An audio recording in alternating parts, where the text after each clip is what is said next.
Okay, welcome to the program All About Cars. My name is Ralph Medeiros. I own and operate Ralph's Auto Center with my son Andrew.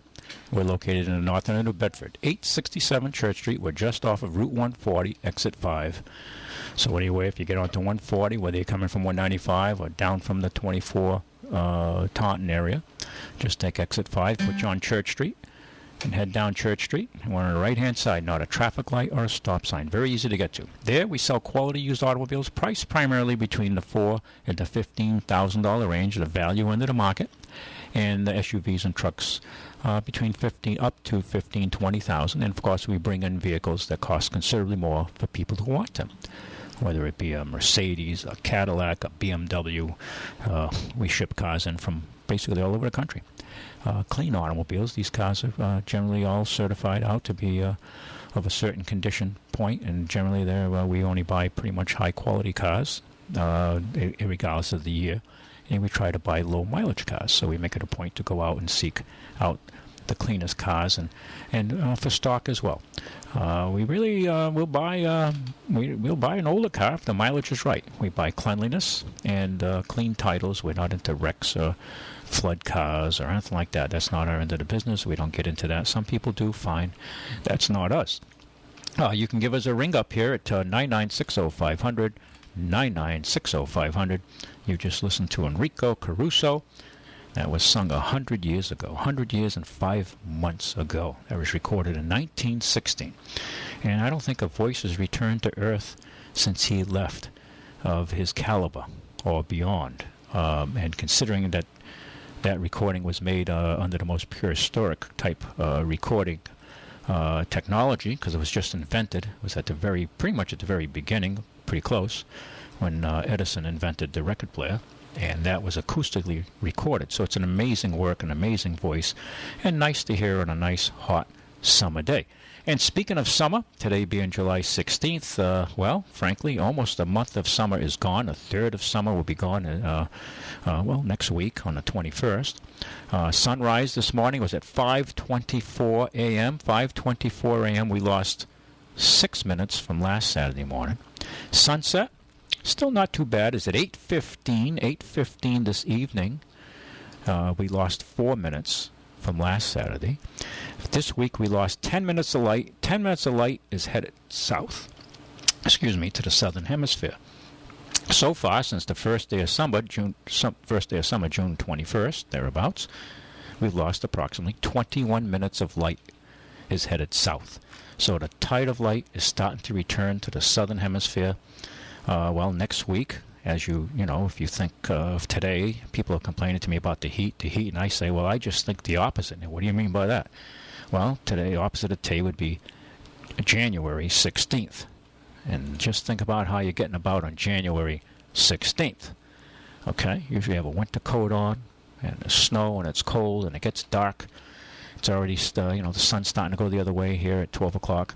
So that, to me, just makes me enjoy the moment, the summertime, and I'll take this any day over January. And that's me. Some people prefer the winter. Some people like the winter. Fine. That's not me. I enjoy the warmth. I enjoy the light and the long evenings. And speaking about some other details here, moonrise will be at 5:22 this afternoon. So that ought to be pretty nice to see the moon come up. And it sets at 2:42 Sunday morning. High tide, high tide is actually starting to come about. It's going to be at 6:19 this evening. So if you're going to go out in a boat, you can come in, you can come in after sunset and still have some water underneath you. And low tide has just taken place about an hour ago at 11:13, and that's New Bedford Harbor. So 11:13 is low tide. The tide's changed. The tide is coming in. That's speaking for the water, okay? And it'll be high at 6:19 this evening, or 18 hours, 19 minutes, EDT, if you want to get technical. And there you have it. And you can ring us up here at 9960500. We can talk about whatever's on your mind, about cars, politics. I don't care what it is. It's a summertime, and a lot of people are listening, and they're just kind of cooling off and enjoying their time. And caller, very good afternoon to you. Billy. Ralphie, my boy. How you doing? Doing all right. Good for you. after our little excursion last week. Yeah, Billy and I went out to ship a car in, and we had I said, Billy, this is going too easy, and Damn right. it did go too easy. Went get the pass right in, all that, found the car, bingo. Yep. Then what happened, Ralph? And what happened? The battery on this Highline Jeep was toast. It was just the heat had gotten to it, and it was shorted out. It would not keep the car running, and it had to be replaced. Otherwise, the vehicle would not move. And these cars are so computer dependent, and the voltage being at a certain level, that we had to hang around for another hour as they replaced the battery. And it was a warm day, as you're well aware, Billy. Well, it was hot walking on that blacktop. It was. But one good thing is we found it right off the bat. Yeah. I mean, we didn't have to go up row, down row, up the other row, you know? Yeah. No, everything went too easy, as I told you. I found the car, and I said, boy, Billy, things are going too easy. And then a dead battery, and one thing led to another, jumped it twice. And we said, Yep, hey, jumped it. Well, I tried to run, then it quit. Yeah. No, once you let it go to idle, it would die. Yep. These newer cars are, their computers and the draw on them is quite a lot. And if the alternator, has erratic, even though it's supposed to be rectified, but it still can't keep up and make the car run right if you don't have a battery that at least has some life into it. And that battery was shorted out. Well, tell them where the battery is in this car, Ralph. The battery? Weird, huh? Yeah, it's a excuse me. We looked all over for it. Yeah, my lungs are still getting cleared here. The battery is underneath the front passenger seat. Weird, huh? Yeah. Well, they're running out of places to put stuff, Billy. They got computers, and I was working on a Cadillac, all kinds of stuff under the seat, all these little modules and electronics mounted wherever they can find a space. It's just the way it is. They're running out of places to put stuff. Yeah. And that's why when you look under these cars and you have to go looking for stuff, it's it's challenging. Challenging for the technicians. If it's somebody who's a layperson or a backyard mechanic, forget about it. Yeah, so without the right resources. Yeah. Did that Cadillac come from Wisconsin yet, Ralph? No. Is it Wisconsin, Illinois, Chicago? Well, I think the handler said Wisconsin to me. All right. I know he's looking at one in the metro Chicago area, too. So that caddy, I guess, is being shipped in. It's a good question. We're shipping in a very nice caddy for a lady who ordered it, and she'll be having a very high-quality, clean Cadillac coming in without spending the money on a new one, That was pretty new. Yeah. 2 years, but... Yeah, that's the way to go, Billy. You And she's got a clean caddy she's going to turn in. Yep. You don't take a hit on major depreciation and pay crazy sales tax and crazy excise tax. So it works out. Caller was just on the line. Give us a call back. We'll take your call. But it's a nice hot day today. A little less humid today, though, Billy. Yes, it is. Much better than yesterday, Ralph. Yeah. Yesterday was a lot more clammy. Well, when he turns that caddy, and I understand it's got low mileage, I'm going to have to look at that one. Yeah, you might like it. I might. It's supposed to be a sporty one, too. Yeah, you might like it. You got a nice one now, but... This one's even nicer right here. Yeah. Andy, the lady takes care of it for sure. We service it for her, and it's well maintained. That's for sure. Mm-hmm. Like mine, you maintain mine. Yeah. I'm always over there getting something done. Oil change, this, that, Yeah. I'm going to try to. Speaking about, Billy's going to have one of his trucks on the court. Billy, we want to schedule you, I think, for Tuesday evening. I'll confirm that with you, though. Okay. Mm-hmm. So this Tuesday, we'll figure on doing that. In that truck. Yeah. So figure Tuesday. All right. And I'll confirm that with you. Okay. Done to coat your truck, and the weather will be nice and warm, and that stuff will go on like butter. Oh, I hope so. There's no rain or nothing, I hope. Yeah. Well, no, and also it'll be able to seal up, you know what I mean? Because that's the solvent-based, the one we're going to use on yours. And, okay. The black undercoating, and it's very tenacious once it's on, but it does take a little time to set up. Yeah. So, all right, Ralph, let me ask you a question now. Go ahead. Why do we double clutch? Whoa. Double clutch. Yeah, double clutch. I know double clutching was, to use a word, popular, I guess, before they had synchronized transmissions. It was common for the guys to double clutch. Mm-hmm. And now, is it easier to double clutch a shift on the floor or one on the wheel? Oh, I'd say the floor. Yeah, you're right. Yeah, I'd say the floor. Yes. And I've done it. The one on the wheels are too mushy. Too mushy. Yeah. You know what I mean? They're not precise and accurate. Yep. And the old timers when they used to be on the floor, on the steering column. Generally, obviously, it was a 3-speed, and most, like my dad would do it, and I give him hell when I was a little kid. When you go from first to third sometimes. Hey, Dad, you skipped a gear. The old timers would do that, but the gears were pretty tall back then, right? So yes, cars. Well, frankly, cars didn't often go over 55 miles an hour. No, 55, boy, you were really cruising. You were cruising. And so third gear, they had like 411s in the rear end, so they were geared out pretty, they were geared down pretty low. Pretty low, right? They weren't tall gears. No. Not like today. So it was a different world, a different time. Now, I don't know if you remember Double Clutch Lefty. I've heard the name. He used to have a little, well, it's not there no more. There's a building there, but he used to have his trucks down there, down on Wells Street. Okay. Well and Purchase Street. Huh. Everybody knew him. Double Clutch Lefty was his name. Huh. He double clutched everything. Is that how I'm glad you learned. I'm glad you know that one. Well, I used to drive a car and test it out driving without a clutch. And if you get everything matched, you can shift the gear without grinding it. Just watch the engine, the revs of the engine. And your speedometer, what you're going. And if you get the engine speed to go with the road speed, the transmission, you can shift without a clutch. Right. And I've had cars like you lose your linkage and you couldn't shift, let's say, or your hydraulic clutch, your slave let go, the master let go, and you couldn't shift, right? Because you just got air in it or just let go, because basically it's just a mini hydraulic system when you have a hydraulic clutch. And I've had that happen, and you had to bring a vehicle home. Starting off's problematic, though, I got to say that, because you can't get out of gear. Other than physically pulling it out of gear. Right. But you can't, when you come up to a traffic light, you got to, it's a real issue. Unless you start it in gear, which you can do. Well, the new cars you can't. No, but the old ones you could. Yeah. Well, I guess that if you lost your slave cylinder or a master cylinder on your hydraulic clutch system, I guess you could depress the pedal. The computer would think it's in neutral, and it would start it, even though it's going to take off on you, right? So I guess you could. You're talking about the new cars? Yeah. I would know about that. Yeah, I know about old cars. The new ones, I would know that. I would know that. That's something I know. I just learned. Yeah. Well, the new ones, you got to depress the clutch all the way to like your truck. You got to step on the clutch to get it started. Right. So. Do you think it would take off if you had it in gear? Well, if you didn't, let's say your hydraulic clutch system let go. Yeah. You'd have no choice but to start it in gear, right? So you'd have to start it in first gear. And I'm sure you've had that experience in your life where. Yeah, the old ones. But I'm talking about the new ones, Ralph. Well, the new ones you could probably do it. Because you'd step on your clutch, but it won't disengage because you've lost your system. Follow me?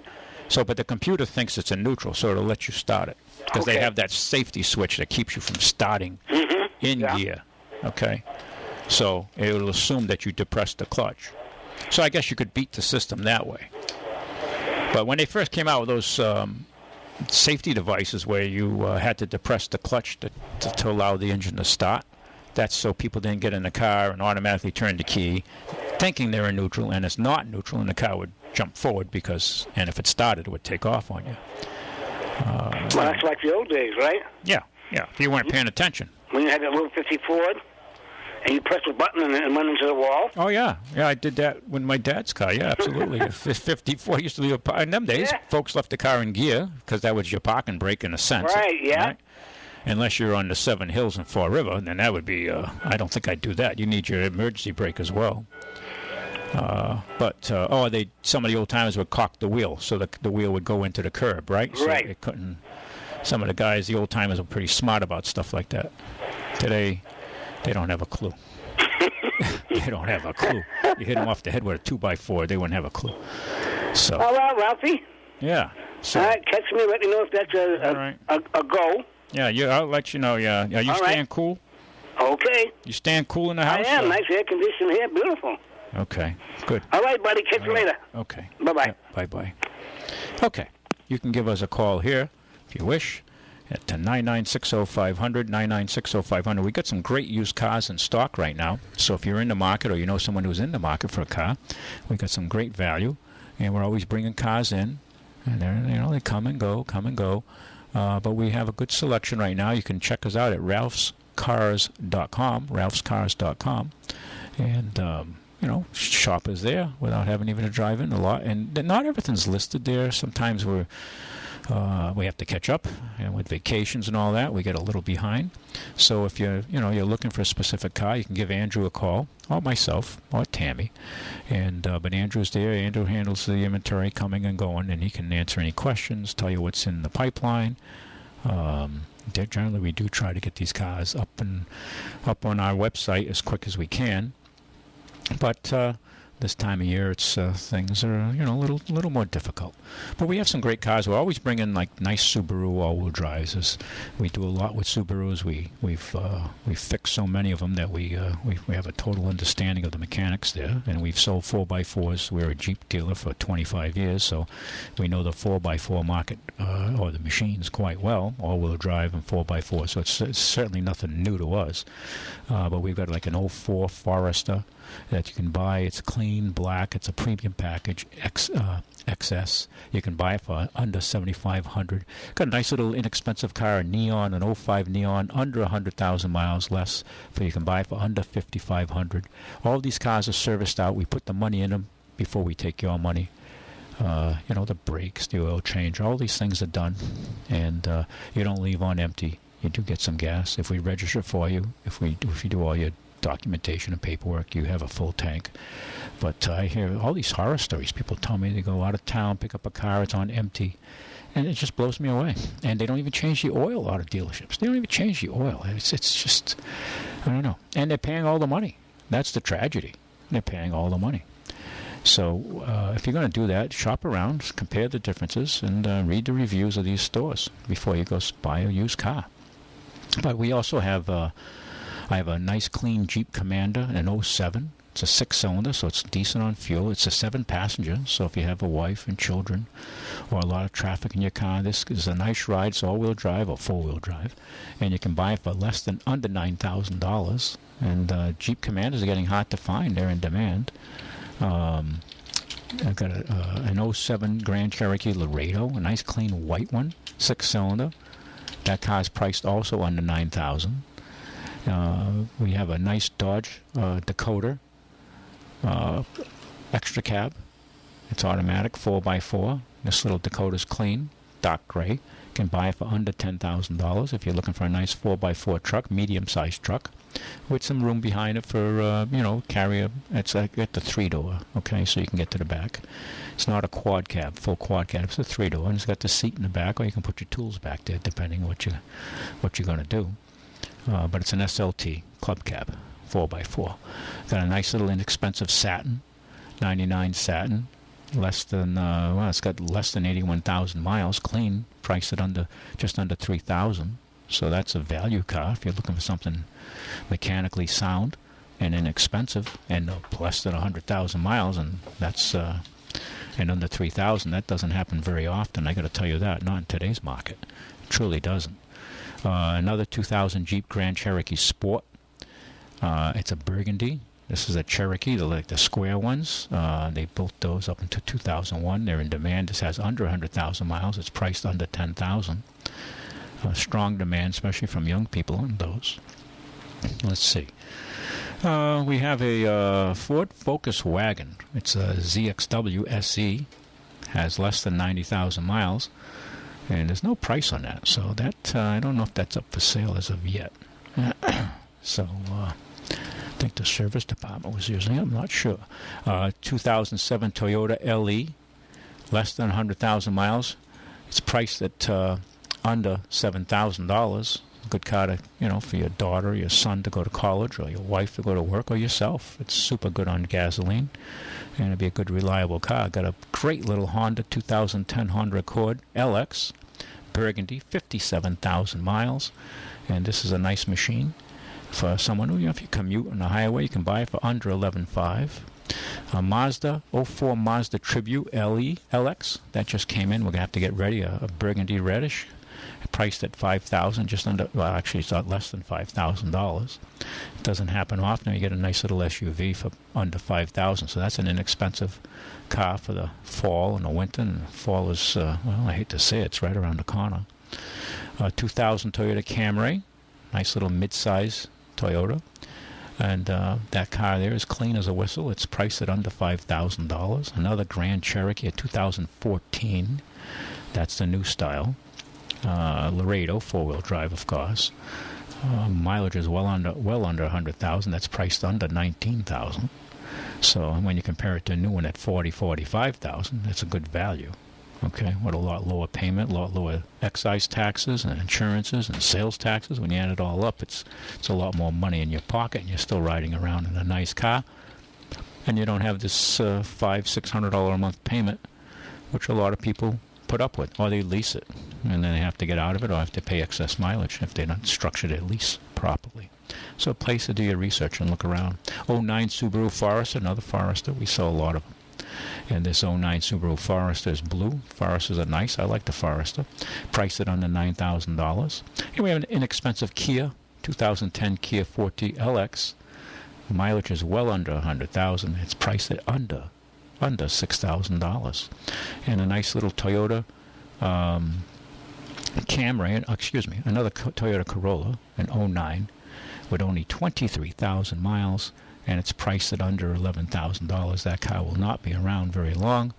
It's a 09 Toyota LE, 23,000 miles, original, driven by an old lady who was a school teacher. I don't know who drove it, to be honest with you. But we do provide you a Carfax. And it's priced at under $11,000. The car's pretty much, you could say, brand new. It's still breaking it in. Let's see. An 08 Wrangler Sahara Unlimited. Sahara is a pretty high-line package. That and a Rubicon are the top of the line on the Wranglers. Nice car now, or Jeep, I should say.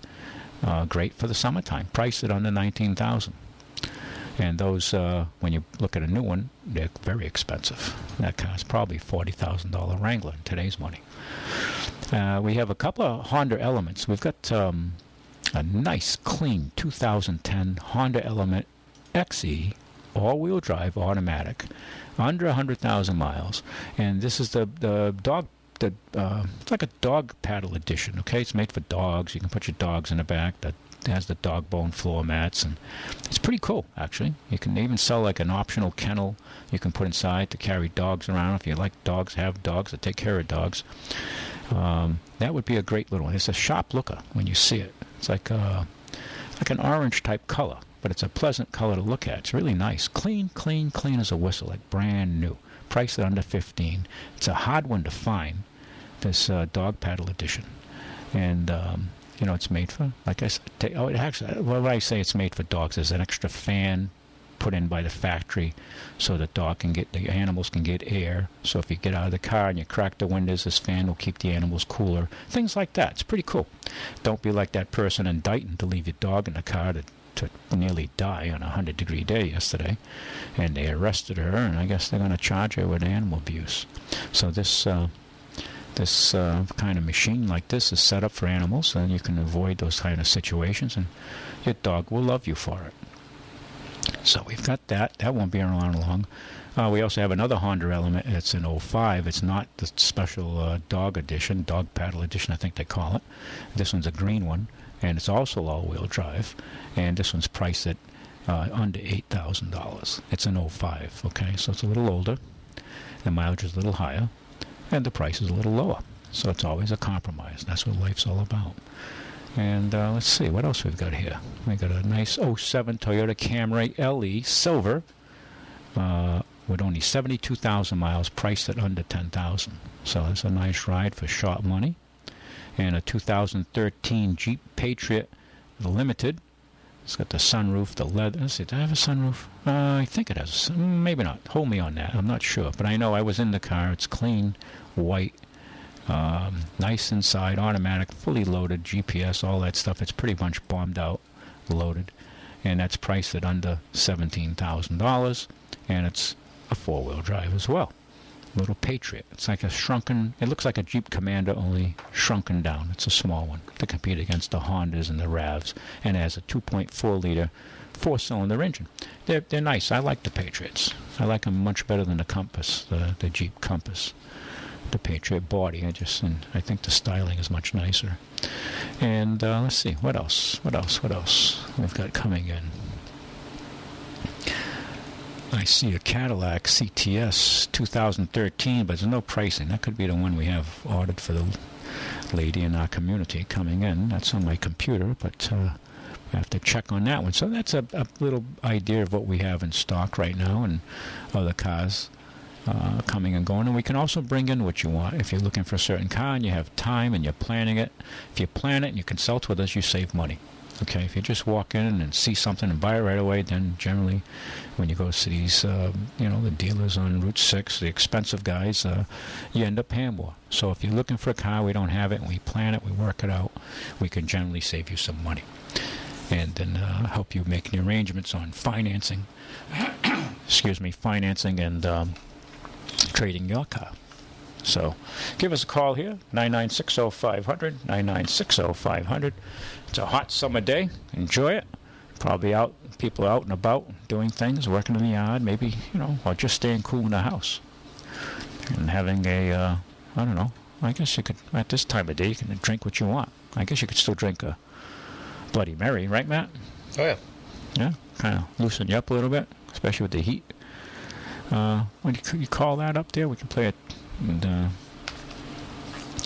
some of the things happening out there in the world is crazy, huh? What took place, and you know what, Matt? Call this up here. This is play a song that's a tribute to Nice, France, where that horrific act took place.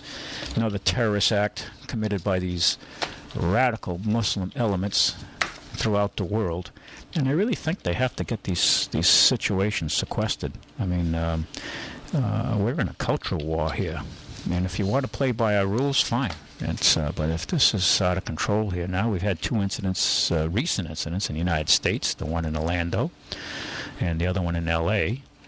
And now in France, they've had like three serious incidents, and I think since the beginning of this year. It's getting to be problematic, and everybody wants to talk politically correct, and I don't know. I just think we're in a cultural war here, folks, and how many dead bodies in the streets of Europe will it take for the leftists to realize that we're at war here? And we shouldn't be, increasing our problems.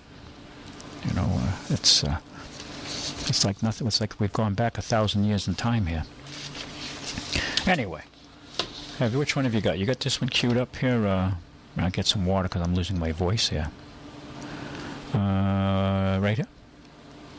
This is a song. No, I don't see it there. This song here was written for Nice, France, and basically it's a hymn. Maybe some of you folks, I've played it before. Some of you folks out there are probably familiar with it. And Nice, just for the information, is the 5th largest city in France, and it's the capital of the Alps Maritimes, as they call it. It's right on the Riviera and the Mediterranean. It's a semi-tropical, kind of like being in Florida, if you will. Very nice place to be. Very, very nice place to spend your winters. And a lot of Europeans do, the Norwegians and the Germans and the British. We got a call here. I'll take this call. A very good afternoon to you, caller. Hey, Ralph, how you doing? I'm doing good. How you doing, Larry? Good. Yeah? Well, it looks like we're being destroyed from within, almost. Well, that's happened before, hasn't it? Yeah. It goes back to the Roman times, actually. The Romans had let in people from from the east. They allowed them to come in because he said he'd come back and he went on Ellis Island. Criteria for coming to this country: you needed a sponsor, you needed a job, and if you didn't get a job, whoever sponsored you had to take care of you. There was no government money. Okay. Mm-hmm. And even the people, like if you were Polish or whatever, bringing somebody from Poland in, you were looking, the immigrants that were coming were looking for good immigrants to bring in. Nobody that had been in trouble. They were ignoring those people, even if they were family. Well, I think if you're caught here doing felonious acts or serious criminal acts, and you're a resident alien or an illegal alien, you should be deported and not allowed back in the country. This was just criteria to get into the country. Right. Oh yeah, absolutely. Not a strike or strike 2 or strike 3. This was You know, you don't come to the front. You came to the front door, but you didn't open the door unless you met this criteria. And we didn't pay for health, medical. If you read history, this is nothing new. This went on 2 millennia ago with the Roman Empire.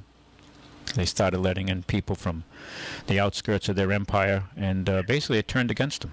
Especially but it was a little bit different. They conquered. We're not conquering. Well, but the Romans stopped conquering, kind of like us. Well, are we not conquering? You know, we have an empire. You can argue that point that we are to a certain extent. No, we keep order, but see, our empire is more of a corporate empire, and we, the people, haven't really benefited from the American empire, from all our military bases.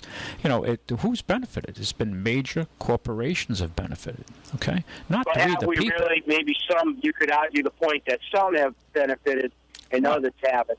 Well, some being the major transnational corporations at the top have benefited. Where have all our jobs gone? Overseas, they've gone. Okay, so have we benefited from this new global world? Absolutely not. Okay, so that's what I'm saying. We, in general... Okay, I was having a hard time hearing you. But they're going to ask your son and daughter to sign up and fight. Yeah, no, okay. I don't believe in any of this. Well, I'm just saying, well, be a good patriot. Oh, yeah, go out and fight. Who are you fighting for? I mean, look at Vietnam. I mean, I remember Vietnam as clear as a bell, and you older guys out there probably remember that. And now we killed a million Vietnamese. We poisoned the country. We killed 1 million of them, maimed hundreds of thousands. We lost 55,000 of our boys, and a lot of them came back with serious issues, mental issues, and physical issues. And now I go buy clothes that's made in Vietnam, and it's just, you know, you look at it, we should have just given everybody a Cadillac and built a new 8-lane highway from Hanoi to Saigon. I'm talking about a deeper, more suspicious problem we've had in this country for the past 8 years. It really seems like what? Well, to me, it seems like you know, the people that are running the show seriously tried to undermine everything, the whole fabric of this country. But that's a little bit deeper. You know what I mean? Yeah, absolutely. It's conspiratorial. It's you think these things happen by accident? Nothing happens by accident. You know, this is, nothing happens by accident. I mean, this is, the last 16 years have been a disaster. Okay, actually it goes back further, because Clinton years were not good either. And if God forbid, if Hillary gets back in, and I'm for Hillary for prison, because other people have gone to jail and for a hell of a lot less violations, but she's the chosen one. And the party wants to stay in power, and they will exercise whatever measures they have to stay in power. Well, and you're seeing it now. We will see what happens. You know what the definition of a third world government is? You just saw it. You just saw it now. It's like a third world regime here, where they disregard the laws, but you and I are held accountable to the laws. To the laws. And, that's the direction we're headed. Yeah, stop paying your sales tax and see what happens to you. Oh no, you ain't. Yeah. See what? Stop paying your property taxes. They confiscate your property. So we're held to a much higher standard as the little people, but the people, the elites on the top. I mean, you see a double standard. Especially, it's we're supposed to have equal justice under the law. That's a bunch of BS if you buy into that. Well, I know that. I've been saying that for years. Unless you have a lot of money, forget about it. Every time I go to jury duty, the judge isn't happy. Yeah. Wow. Because I have a good excuse why I'm not doing it, and he don't like it. But they get mad. But too bad. Well, generally, with your conservative views, they don't want you. The defendant's side probably doesn't want you on. Well, no, I think there's mass corruption. Well, you hope there's some sliver of integrity. I mean, the whole system is not totally rotten.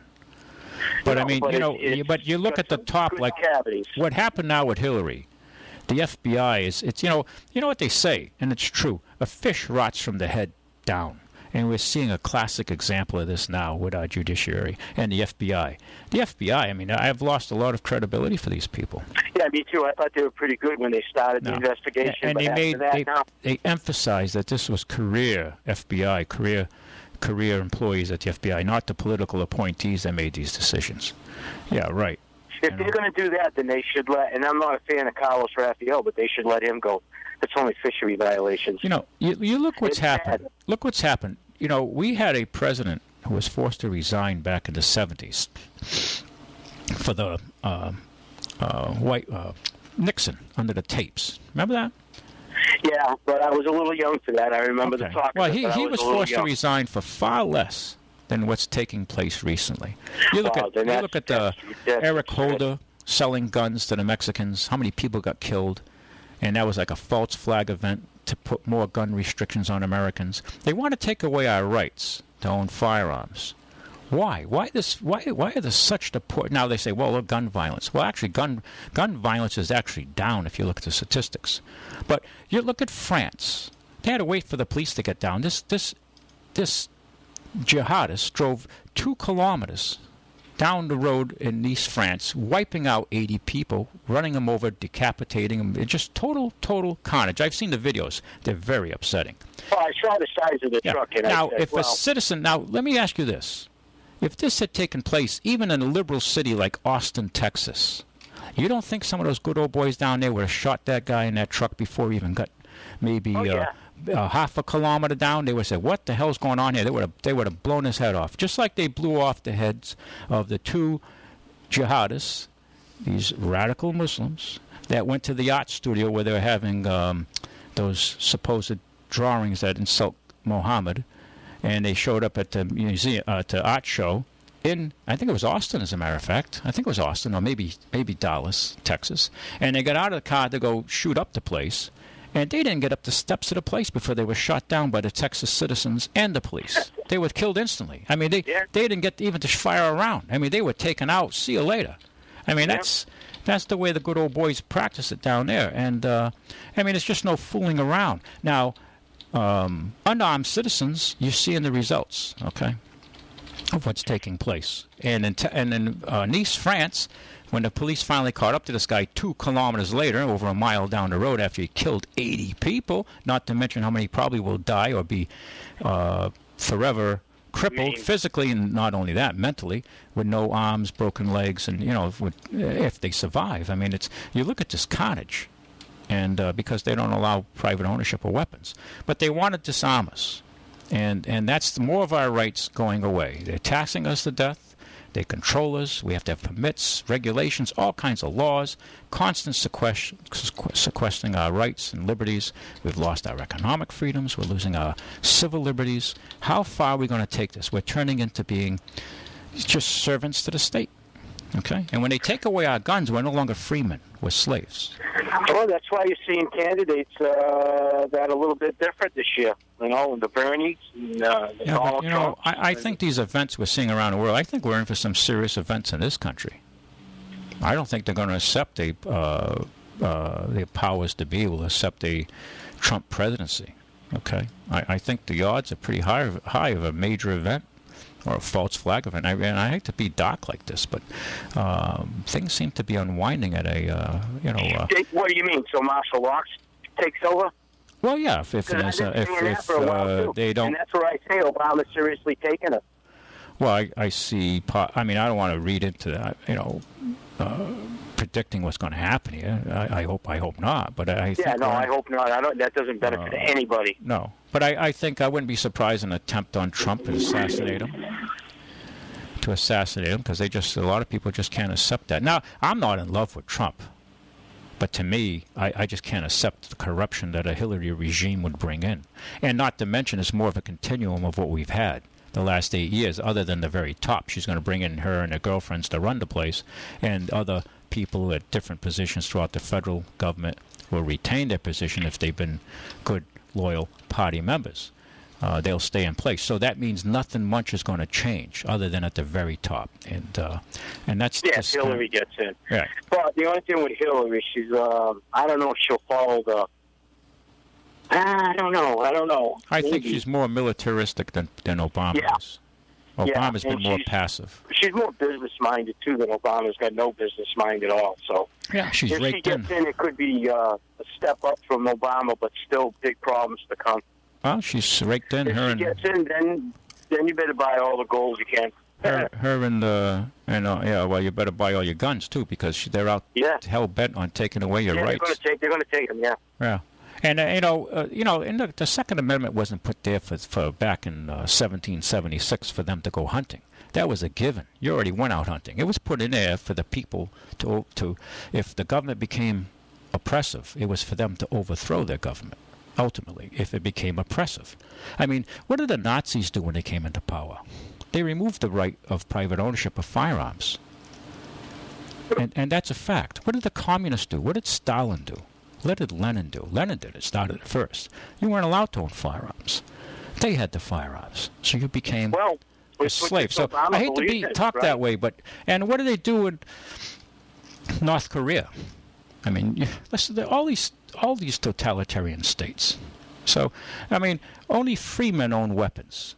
And most of the people, all the problems with weapons are not responsible people. The overwhelming problems are people with major problems. And they should go after the drug companies, because most of these really crazy incidents have been people on mind-altering drugs, pharmaceuticals, prescriptions, legal prescriptions given to them. They're not crazed drug users. They're people given legitimate prescriptions. They should go after these drug companies and sue them. They should, but they're all politically connected. Well, that's the deal. People see through this.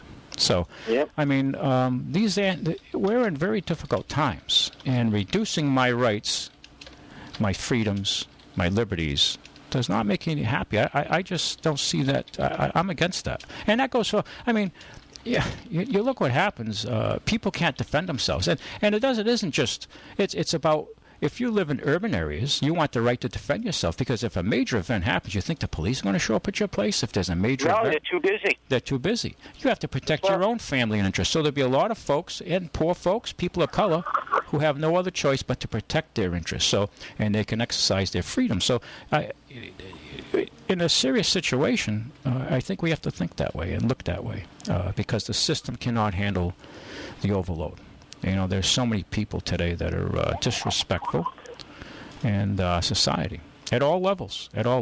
So it's a we're in interesting times. Interesting times, as you would say. No, we are. This is, but it behooves us to educate our younger people as to what being an American is about, and to have freedom, you have to be responsible. You don't have freedoms when you're irresponsible. When you see people acting like jerks, stupid. Okay, you have to be held accountable for your acts. That's the problem. People are not being held accountable for their acts at all levels of our society. And something that we don't have today. No, and it's more. They're controlling us more through taxation, permits, licensing, more regulations, less economic freedom, less civil liberties. And look, Larry, I'm a bit older than you, and I can look back 30, 40 years, and I look at the reduction of my personal liberties and my civil liberties. It's very upsetting. Oh yeah, no, I know what I used to be able to do. And now, all because of all these, we've allowed this terrorist acts from these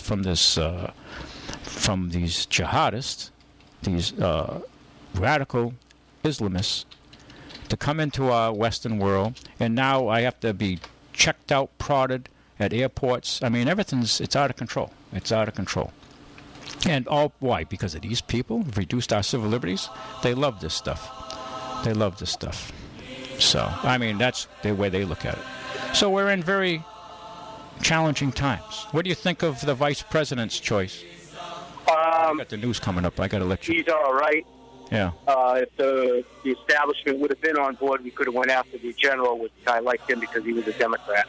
Oh, okay. I would like to see you can reach from both sides of the aisle, but this will secure up the Republican Party. I got to go. Have a good one. Bye-bye. Yep, bye. Catch you on the other side of the hour, folks. Stay with us. All about cars. To the folks in Nice, France, this song here is for Nice. It's a song that respects the city of Nice, and that's why it was written and sung. It's basically means Nice the beautiful when you translate this, and here we go.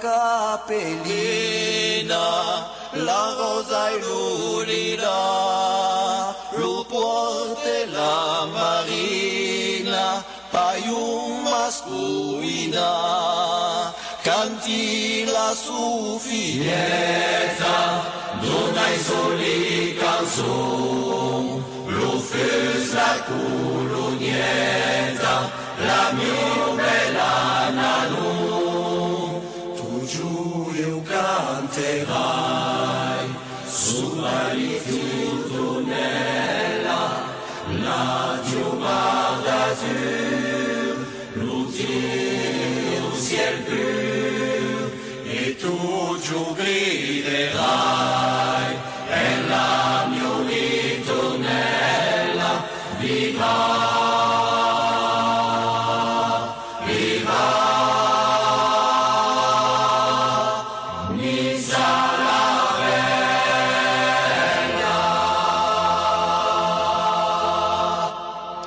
Isn't that beautiful? Nice the beautiful. Well, if horrific incidents taken place, France has really paid the price. You know, a couple weeks ago, about 2 weeks ago, I was in Munich, and Europe is so laid back. At least in Germany it was. I know France has been under, I don't want to say martial law, but pretty close to it after the latest event that took place a couple of months ago, and they've had some real serious incidents in France. Unfortunately, all these arrivals they've had come in from North Africa and the eastern countries have not assimilated into French culture, and the Germans have seemed to have done a better job of assimilation. And we'll see how this social experiment works out. But I think now is the time for extreme caution in the Western world. I mean, how much of this chaos and carnage are we going to accept? In the European countries, and even here in the United States, look what's taking place. And they call it under any other name except what's actually taking place. But I don't think people are that stupid that don't understand this, okay? A lot of people aren't paying attention and are driven by the mass media, and you really have to drill down, and if you don't have access to the internet, then it's unfortunate, because you're really limited unless you read some very serious newspapers, which are generally not available around here. You'd have to have them mailed to you. They're a grip, or some serious magazines for that matter, to find out what's happening around you in the world and get a different point of view, because it's not what the mass media is giving you as a view. They control everything, propaganda. Joseph Goebbels wasn't the only one who used propaganda, by no means. Okay, he was a good teacher to a lot of the main players today in the news media. Give us a call here, 996-0500, 996-0500. And you guys out there and gals driving trucks, now's the time to seriously consider getting it undercoated if you plan on keeping it for more than 3 years and you don't want to see it rot out from underneath you. Because the manufacturers, they pay attention to the fenders, what you see with your eye, the paint that goes on. It's fairly durable.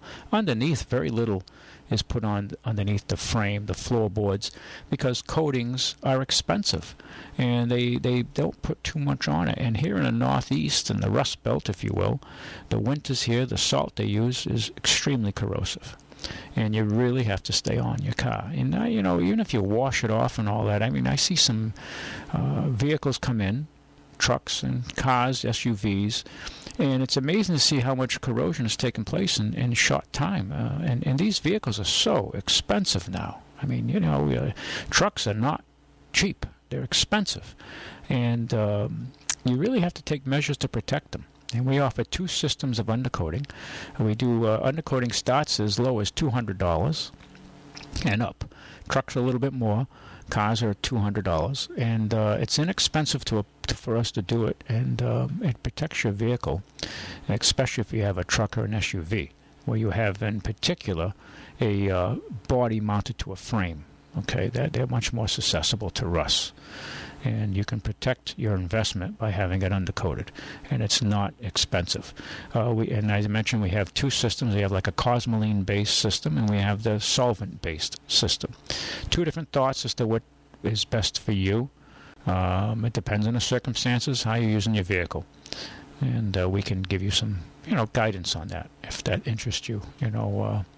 But they both are they both work well. And like people over here, I'm in Fairhaven, but people on Sconner Connect, their vehicles really rust and corrode. I see it. I'll say to somebody, "Where's your car from?" Sconner Connect. How'd you know? Well, I can just look at your car. I can tell. It's more than obvious. And people in Westport, we see it in South Dartmouth near the water. But over here, Sconner Connect, that's like a magnet for all the sea air that comes down the bay, prevailing winds, south-southwest. And I see it in the customers that come in with the corrosion. So protect your investment. If you're going to keep the vehicle for more than 3 years, it's money well spent. And when you trade it in, it's worth more, because when they look at your vehicle, it's not a rot box, basically, is what I'm saying, okay? And it makes a huge difference on the values on your appraisals. Because when we look at vehicles, if they're rusty, it's a severe negative on the value of the vehicle.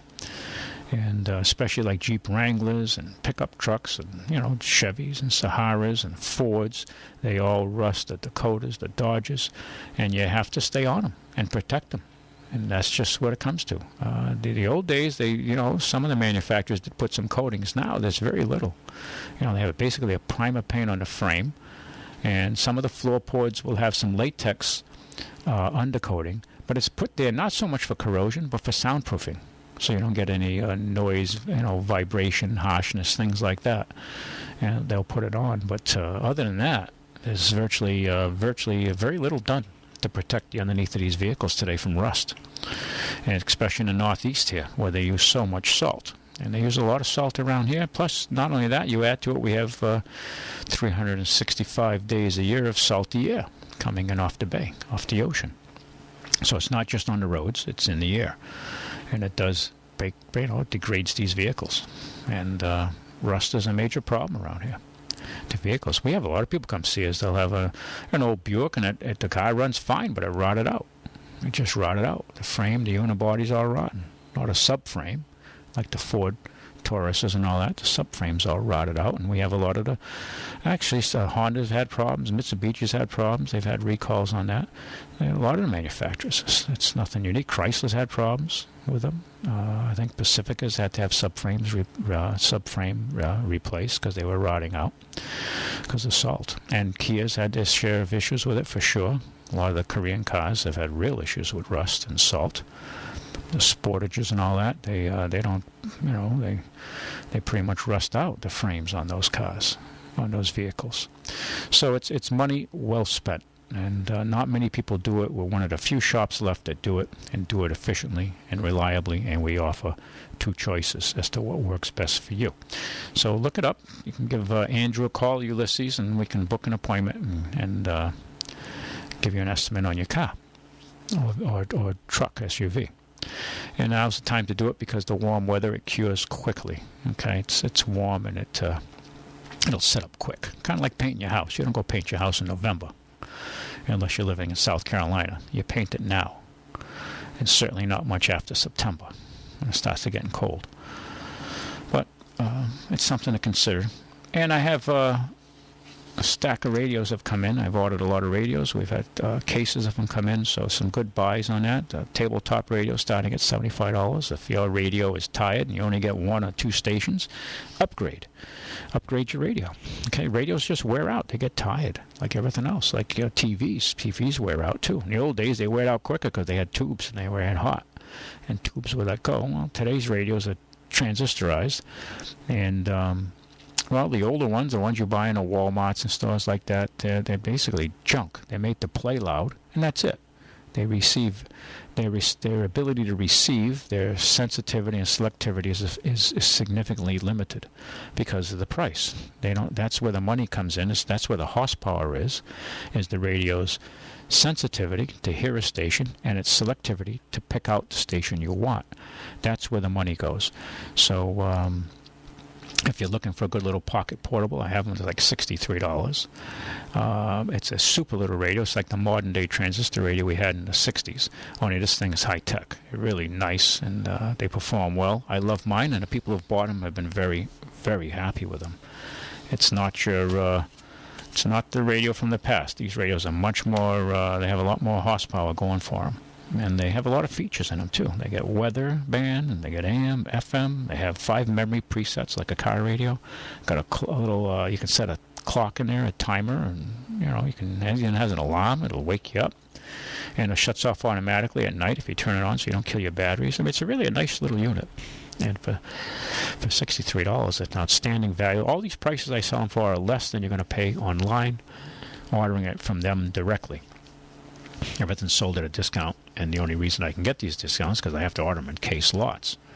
And it's just more of a service to help people. Radio's a hobby of mine, and it allows people just to get out of the electronic ghetto. Because a lot of people, they don't have, they have basic cable or no cable. There goes my cell phone. My buddy from Chilmark is calling me, which unfortunately I cannot answer the phone right now. And he's an elderly gentleman, but I'll call him back after the program. But a lot of people, they have basic cable and they don't get many channels, which, the more channels you have on cable, there's still less to see. Ironically, as ironic as that may sound, it's true.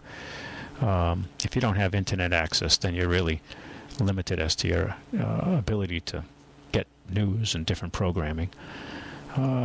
Cable TV, I've cut back my station selection because it's just a waste of money. Internet, high-speed internet, that to me is worth something. That's where it's at. In the old days, it would be shortwave radio. You could listen to international stations and get a lot of different points of view from many different stations throughout the world. Well, now it's internet, and that's the way to go. You can read newspapers around the world every day, and for most of it's for free. All right, a few ads here and there, but the information you gather from it is no comparison to what you're going to get on listening to radio stations, local or cable TV. There's just no comparison. So if you have the ability to get high-speed internet, by all means, get onto it and try to learn it. It's not difficult. I know a lot of older people, primarily 50 and up, a lot of them haven't adopted these technologies, or are very, very limited as to their abilities. Well, teach yourself. That's how you keep your mind going. Like I'm teaching myself here now. I got to talk to Matt on this, my IT guy here, because see this, Matt? My Google is in Deutsch. Because when my browser got captured when I was over there in Munich, so I got to convert this. I don't know why. It's just I got to go into settings. So it's always technical things. I'm always, of course, in automobiles, when you're on automobiles, you have to learn computers and really stay up with it because cars are so computerized now. And it is a problem. By the way, you can also stream us. We're streaming live on YouTube. And also you can listen to programs. We post our programs on YouTube, past programs. And we also are on Facebook. So if you get online at all. And amazingly, a lot of people I talk to do not get online or are very limited. Matt, anything I can do about that? Deutsch. It's been hounding me right along. I went in there and tried to change it in the settings, but I don't know if I have to remove the program and download it for some reason. I mean, I'm learning German. I got to say, it's forcing me to learn German, which I guess isn't a bad thing, to learn another language, even at my age. So, let's see. What's happening in the car world? Okay. Bernie Sanders, what's this? Oh, Bernie Sanders, the anti-Wall Street candidate, betrayed his entire support base by endorsing Hillary Clinton, the ultimate Wall Street insider. Well, we already know that. Well, those of us that read outside the mainstream news anyway. Wall Street banks make up 4 of the top 7 Hillary all-time political donors. Hillary has received a total of over $6 million from Wall Street. Well, I'm not surprised. From Wall Street institutions, when super PAC money is included during her current presidential campaign. Well, you know what they say? Follow the money. And it usually surprises people. What they say and what they do is generally quite different. Jeep unveils a new concept, a 75-year anniversary concept of the World War II Army Jeep, okay, since they came out with that in 1941. So I guess they're coming out with a modern version of the military Jeep from World War II. That ought to be a nice-looking machine. I see a picture of it here, and it's on paper, but that ought to be a nice little Jeep to get your hands on. It'd probably be limited production. Probably be oversubscribed, I'm sure. The 16-inch is going to come out with 16-inch steel wheels wrapped in a 32-inch military non-directional tires. Wow. Hood latches, rear-mounted spare tire, steel bumpers with tow hooks, and a low-back canvas seat all echo the original military Jeep vehicles. So keep your eyes out for that. That ought to be a nice-looking machine. The 75-year anniversary to the original military Jeep, except this one's going to have a V6, a 3.6-liter Pentastar engine, which is a lot more than that little four-cylinder flathead that they had back in the day. If you ever drove one of those old military Jeeps and then you drive a new Jeep, you can see the change in technology is just astounding. It's truly astounding. FCA, that's Fiat Chrysler America, is to invest $1 billion, adding 1,000 jobs in the United States. Oh, Matt, you got it done, huh? Matt's the man. Save me. Well, now I'm not going to be learning German. Change my Google browser. I come to the station with a Chromebook.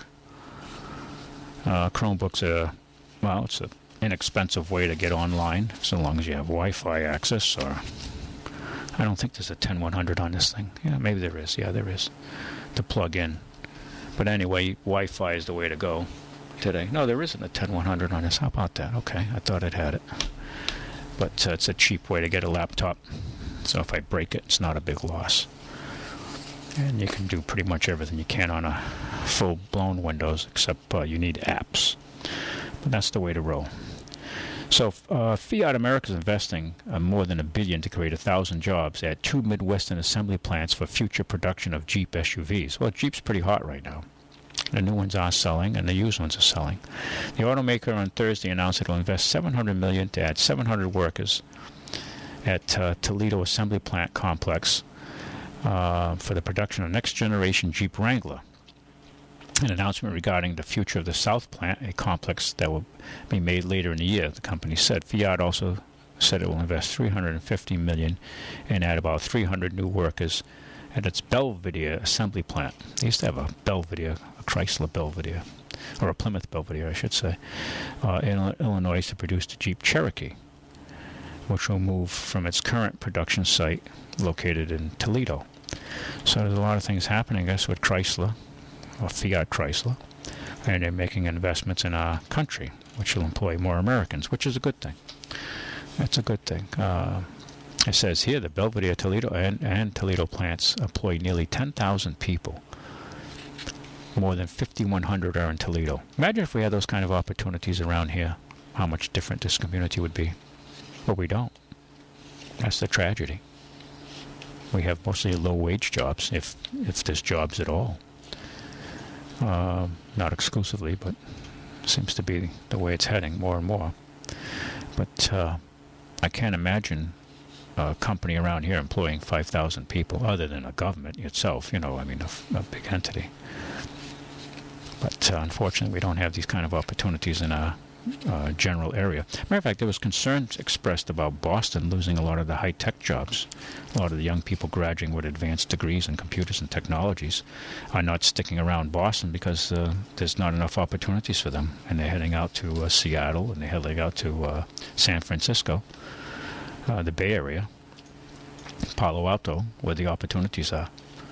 So that's the realities. So even they're a little concerned up there. I mean, they're still doing quite well, thank you. But there's concern about that, too, that they're not creating enough opportunities to keep these young people here and not suffer a brain drain of people with advanced degrees in technology. But it looks like here in Toledo, anyway, in the auto industry, they'll be sending... I wonder if this decision was based somewhat on their concern if they built these in Mexico, and if Trump does get in, that they'd be taxed on bringing these vehicles in. So they're saying, let's play on the safe side, build the cars in the States and not subject ourselves to a 10 or a 20% import tax if they're assembled in Mexico to pay for the wall. So, these guys do look out and look out into the future and try to predict which way it's going to go. and try to protect their interests. Everybody tries to protect their interests if you're paying attention. Egg prices reach a 10-year low. This is ironic. I was reading this article. Remember a few months back, this bird flu and eggs had shot up in value. Well, now there's a glut of eggs because they brought in all these new chickens in, and now they've, after the bird flu crisis, and they had to cull, oh my God, hundreds of thousands of chickens because of this bird flu virus, and egg prices shot up. So big bakeries and all that found alternatives. So now that they're producing a lot of eggs, the demand is not as strong as it used to be. So the egg prices have plummeted. It's always a cycle. Well, that's the market at work, right? So now wholesale price eggs go as little as 55 cents a dozen in June. So that's why you see the markets offering some real good prices on the generic eggs. If you buy organic eggs or the better eggs, they are still a little pricey, like around close to $4 a dozen, from what I've observed. So, but it's a cycle. Like gasoline's down, price of eggs are down. It's always changes happening in the world. U.S. brings WTO, World Trade Organization, case against China over raw materials. I guess China, what they're doing is when they export their rare earth elements to make cell phones, and that China has certain elements in the country, and they tax it on leaving the country. So it makes it more expensive for American producers to build things with it. And if the factory is located in China, they don't tax it. So in essence, it's a subsidy. So the Americans are complaining about this. China imposes duties on these exports of these raw minerals. I think there's nine or eight of them, and it's 5 to 20%, depending on what it is. That's like cobalt, copper, graphite, things like that, and they're used in aerospace and chemicals. And so it adds to the manufacturing cost over here or in Europe. But the Chinese-based companies don't have to pay this tax. So in effect, it's a subsidy. I mean, they're not stupid. They're going to protect their own industries and foster them at our expense. And that certainly, if you look around, has taken place. So, we have to protect our interests and get back to it. New technology, Matt was reading this article, new phones to get 10 times faster as FCC approves 5G. Now, if you're not into the 2G world, and the 3G and the 4G mean nothing to you, but people who are tech savvy, you're lucky to have a 4G connection more often than not. Some of these new smartphones, usually you're down to 3G. I was when I was over in Russia, sometimes I was down to 2G. That slows down quite a bit. But 5G is like a rocket ship. Okay, I mean it's going to be, if this technology, which is still several years out, but this 5G will change the world as we know it, and you're going to see many more devices now in real time with no lag, no latency as they call it, and it's going to radically change. And even in the car business, it's going to radically change things like updates, downloads, reflashes. It's going to change it. They don't even know how it's going to change the world, how it's going to work out. But it's this newest technology. It's going to be essentially what it is a tenfold increase over 4G. So we're talking radical changes in the transmission of data, and it requires new antennas, new frequencies. It's technology. I mean, it's just moving forward. You try to keep up, and become aware of it anyway, and see how it can improve your life and your world. It'll be used for medical uses, people at home, things like that, help, I've fallen and I can't get up kind of thing. These devices, and they'll be all connected to Wi-Fi, and the authorities will be notified and come assist you much quicker. All kinds of things. It's just, they don't even know yet how it's going to work out. Guys like Matt, you young guys, you'll have a blast with this stuff, Matt. Can you imagine 5G? It's going to change your world as far as access to technology. I mean, they're talking about more mobile devices, robots, light sensors, drones. All these things come into play. Radical technological changes. Some to our very benefit, to our individual benefits. Others will be questionable, scary. Big Brother, more observing us, okay, watching us. spying on us. So it's a two-edged sword. Okay, we've got a caller here. Caller, you there? Hi, Ralph. What did you think of the latest accident there with Tesla and their autonomous vehicle there? Yeah, well, they're being rather virulent in defending their technology, saying that those cars were not on their semi-automatic operating systems, that there was driver error. See, these cars now, Tesla knows when you have a Tesla automobile, your car is always calling home. It's always calling back to their factory. Okay, it's wirelessly connected. And they're always monitoring your car. They know what devices you have on. That's the future of automobiles. So that's why they're saying that those cars involved in the accidents did not have their semi-autonomous operating systems online, as the drivers claim. And they're being very vigorously defending that position. Well, I just find it pretty funny that people actually believe that the car will do everything by itself. It kind of reminds me. I mean, they had a picture of the guy. They said the guy was an ex-Navy SEAL or something. They had a picture of him with like his hands and his feet out the window, and he texted that. He sent that a selfie to somebody while he was driving. Like, you know, look, no hands and no feet. Kind of reminds me of the accident that happened, probably 20 years ago. There was a guy, he was driving his van, and he put it on cruise control, and he went in the back of the van to pour a drink. And it was like, he 20 years ago believed that, you know, when you put it on cruise, it just took off by itself. And this, I find it ironic, this guy here, too, was, they said he never hit the brakes. And he went through, I don't know, a truck and into a telephone pole. So he must have gone pretty darn fast to go through all that. And I just find it pretty ironic that, you know, he thought, well, gee, the car just drives by itself. And I don't know. I don't think I would be that trusting. Well, I wouldn't either. I mean, it's, you know, you're relying on somebody writing software in a cubicle.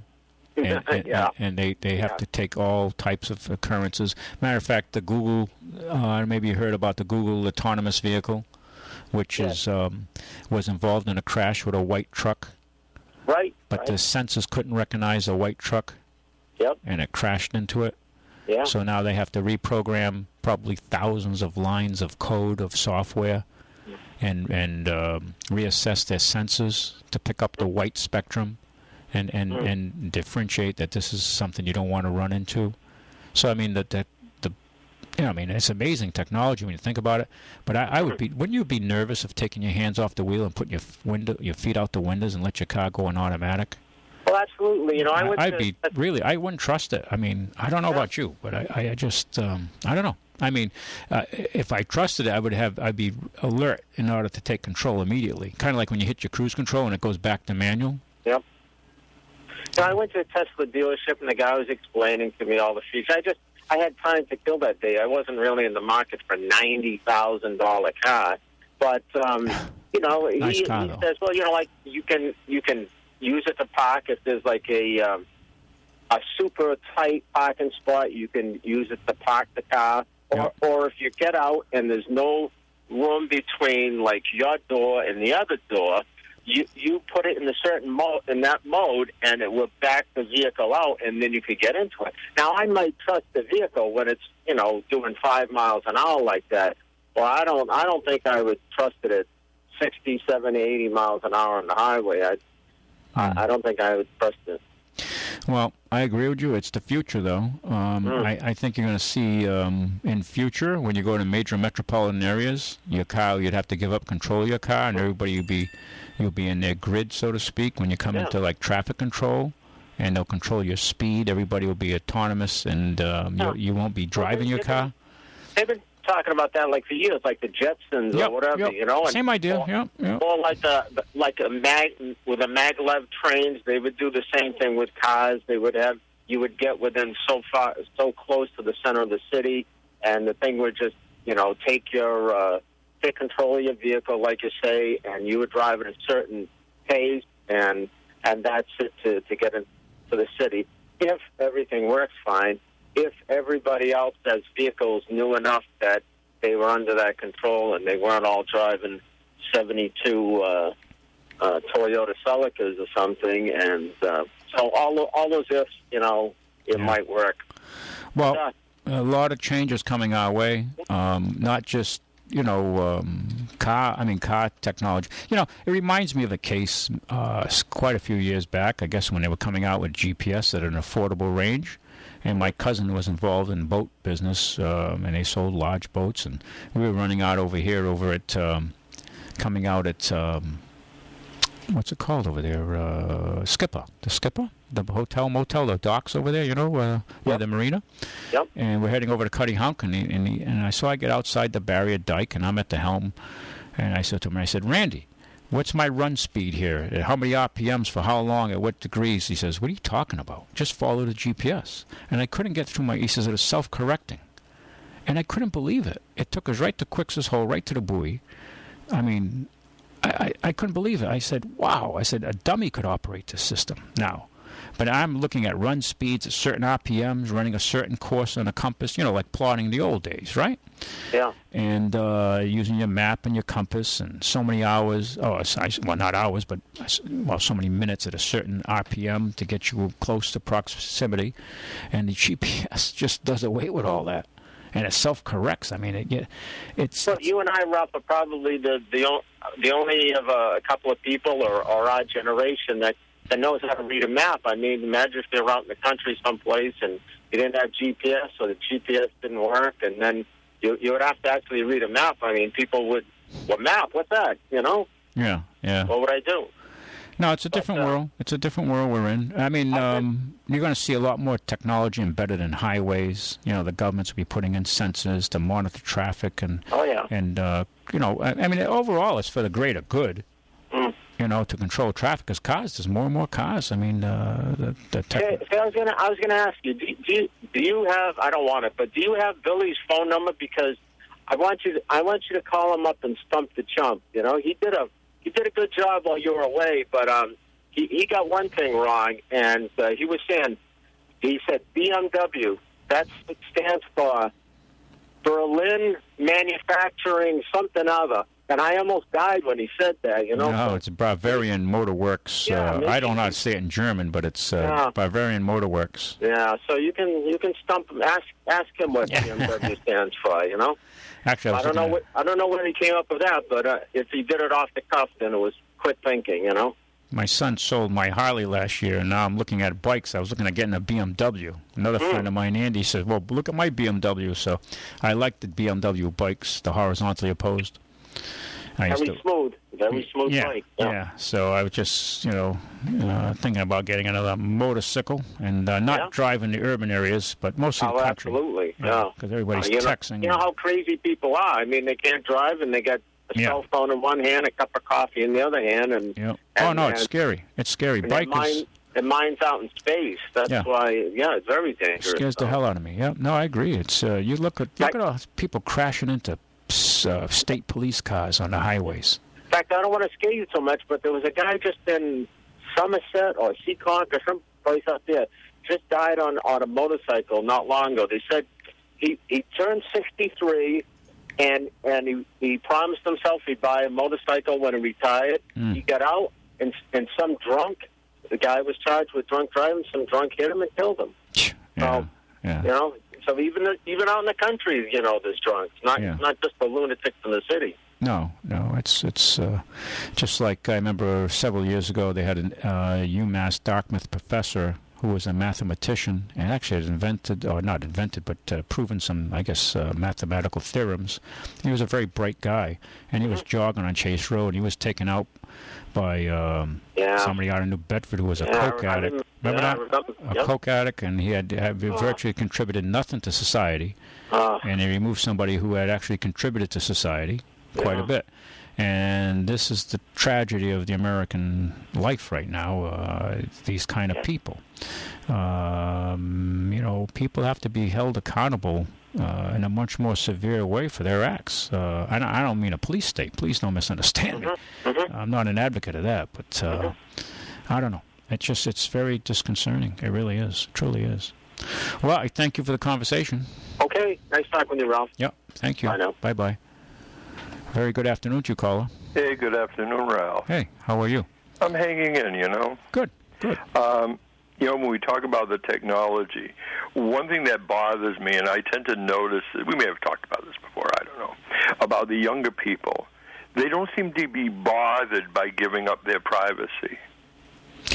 Well, they take their privacy almost for granted. In a sense, they don't think it's being violated when, in fact, it probably is, or, being all the metadata is being collected. And Right. Say, for example, you were talking about how cars send data back to the company. Yep. It's like aircraft. Yep, exactly. Suppose all of a sudden you get a letter from your auto insurance company that says, Mr. Medeiros, your car company has informed us that you don't use your seatbelt on a regular basis. Therefore, we're going to up your rates. Well, that's going on right now. Now, it's funny you mention that. Okay. The future is now. What you're talking about. I'm trying to pull the name. Progressive Insurance. Okay. Sells a little like a memory stick. Yeah. You plug into your car's port. Did you read all the codes? Yeah. And this memory stick sends back information to the insurance company as to your speed, if you speed and all this, so they can monitor you and see if you say, well, I'm a good driver. I stay within the rules. And if they see you on the highway doing 80 all the time, they say, hey, you're a high risk. Mm-hmm. And they adjust your insurance accordingly. Right. So that's the future. What you're saying is actually, and they sell it on the premise, oh, this will lower your rates. Okay. Yeah, so right. They sell it on the premise that you can lower your rates. This will lower your rates. So, it's coy how they come at you. Yeah. It's this whole system where I was. I read with interest. There was an article that came out of the workers' paradise of Robert Mugabe in Zimbabwe. Mm-hmm. He's like 93, holding on to power. The country's a disaster. But I had read that they outlawed the ownership of shortwave radios. And if they catch you with a shortwave radio, they'll arrest you and probably beat the crap out of you. And if you're not a politically favorite of theirs, they might even hurt you beyond that. But and now people say, shortwave radio. I was talking to somebody. I said, what are you talking about, shortwave radio? I said, well, shortwave radio is used for international communications. That's like the most basic form of the Internet, if you want to use that term. Right. But in that country, see, people who have access to the Internet, you're way up on the food chain. Okay, the average person, there's no way on God's earth they could ever afford to have Internet connection. Possibly go to a cafe, you might rent an hour or something, but it's out of their reach of the majority of the citizens. Just the upper elites have access. Shortwave is the only way they can listen to BBC Africa, All Africa Radio, and get a different point of view outside of the Zimbabwe government's view. But, well, I know of one case in the former Soviet Union where if you had a shortwave radio, you were only allowed to talk about certain things. Yeah, well... irrelevant things, in other words. Well, Eastern Europe, they didn't want you owning them. The Nazis pretty much didn't want you to have shortwave radios because you got you got another view. Yeah. And they outlawed, I found, matter of fact, I'm talking to you, I'm trying to look it up. I'll read it to you. I read what caught my eye when I was in Dachau, the prison camp. Oh, sure. And I was reading. Let me see if I'm trying to talk to you and look this up at the same time, without being technically challenged here. But some of the articles I had written in Dachau was by this fella Man. Let me see if I can cue some up here on my phone. I found him with interest when I read about it, and one of them was, let's see here, where they outlawed the ownership of radios to the Jewish people. Mm-hmm. They passed the edict. They didn't want them having access to information. I mean, it's really, totalitarianism in any time is oppressive to people. We have to be vigilant on the reduction of our civil liberties and our economic freedoms. And sometimes... Well, that's kind of where I started this conversation, Yep. where we give up our privacy. Yep. I don't know. Maybe I'm old. No, you just remember it different. I think privacy is something to be respected. Absolutely. I fully agree. but it's gone away. Everybody wants your Social Security number. Everybody wants your business. When you go fill out forms, everybody wants your email. Yeah, I mean, I've been arguing for years. None of this stuff is secure. Well, you've been proven right. I mean, FBI's, not the FBI, well, probably them too. I haven't read recently, but I know the IRS has had records stolen, and they're not really doing a good job in protecting our documents. You know, I was reading this gentleman, and I've got to read into him deeper. His name is Thomas Mann, M-A-N-N, and I wrote something. He was a vehement critic of National Socialism, the Nazis. Yeah. And it says here the bomb, and he wrote other articles way prior to this, but 42 is one of his later articles. He left Munich, went to Switzerland, then he came to America. If he stayed in Munich, they would have definitely killed this guy. He would have gone to Dachau, never to get out. I have no doubt in my mind. They killed many others for far less. But anyway, he wrote some of this. One of his little prose he wrote here was the bombing of Munich with 200 planes and the heaviest caliber bombs. The explosions could be heard as far away as Switzerland. The earth shaken for many miles around. In historical terms, the foolish place has deserved this, because that was the birthplace of National Socialism. You know, if you think about it, if Hitler hadn't been as crazy as he was, they could have won. Well, they came kind of close. Out their own brain trusts out of the country. Well, they came pretty close when you think about it. Well, the people like Einstein and many others who fled. Mm-hmm. I was seeing a special on PBS the other week on German U-boats, and they were describing the Type 21 U-boat that they had built, but it was too late in the war to be effective. I'll tell you, without the nuclear reactor, that was the Nautilus. It could stay submerged on batteries for 10 days. You're talking prior to the Nautilus. Oh, yeah. I'm talking about 1940s versus, you know... Well, you're talking diesel-powered, correct, yeah? Yeah, diesel on the surface, but they had developed such battery capability that on battery they could stay submerged for 10 days. Mm-hmm. They could recharge the batteries in 5 hours. Wow, that's pretty... So, good thing, you know, Hitler was a little crazy. There's an article here that came out of Goebbels' the Reichstag here. Jews are forbidden from possessing radios. September 20th, 1939. Yeah. Saying just like they forbid you to own guns to protect yourself. See, it's you really have to be vigilant about what few freedoms we've got left. And that's where I have to say I'm a pretty radical civil libertarian, if you will, and it preserve your right to your freedoms and your privacy as well as my own or anyone else's. Right. This is the concern as Americans. Now, sometimes granting you your rights, you know, I may not like certain things people do, but in America they have the right to do it so long as it doesn't cost me or infringe. The other person's right stops at your nose. They don't have the right to take your rights. Right. But I'll tell you, in terms of the politics, and I hate to be cynical, but well, you got to be. Being cynical is good. Cynical. Being good. You know, I have no problem with Hillary being corrupt. The whole system's corrupt. Well, she's a new level of corruption. I mean, I think we have to be idealists and assume to have some sliver of integrity. Well, I think maybe that's what we got left is a sliver. Well, I don't see it on her side of the aisle, but you know, there's plenty of corruption, whether it's Trump, or Hillary, or the big banks. I heard something the other day. You familiar with the term derivative? Yep. Okay. There is at present about $70 trillion in derivatives right now. Yeah, it'll take the house down. Which is more than the total of all the economies of the world. Right. It'll take the house down. That's correct. Yep. Yep.